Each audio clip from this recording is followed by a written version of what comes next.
You've scanned one of these to see a menu, pay for coffee, board a plane. You point your camera and it just works, even upside down, even crumpled. So what's actually hiding in that little grid of squares? It's called a QR code, short for quick response, and it was born on a factory floor.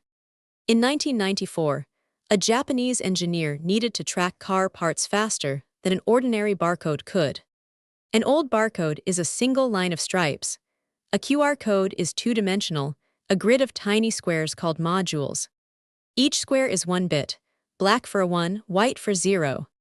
String enough together and you can spell out a web address or a whole paragraph. But before it reads a single square, the camera has to find the code and figure out which way is up. That's the job of the 3 big squares in the corners, the finder patterns. Slice through any one of them, and the black and white widths always land in the same ratio, 1 1 3 1 1. That ratio looks identical from every direction, so the camera spots it sideways, upside down, or tilted. 3 corners pinned on the code. Now the camera knows exactly where the grid sits and how it's turned. A dotted line of squares runs between the corners, the timing pattern, setting how many rows and columns there are. Bigger codes add small alignment squares, keeping the grid straight even when the code is bent or curved.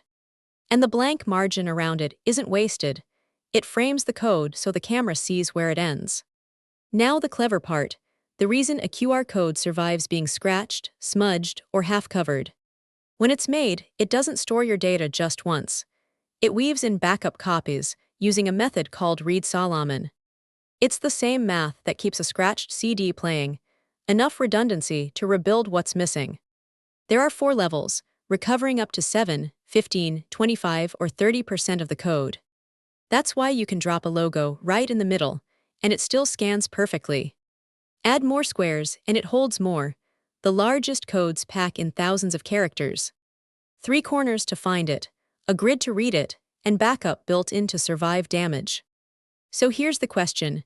Why does a QR code still scan when a logo covers the middle or a corner is torn off? Tell me in the comments.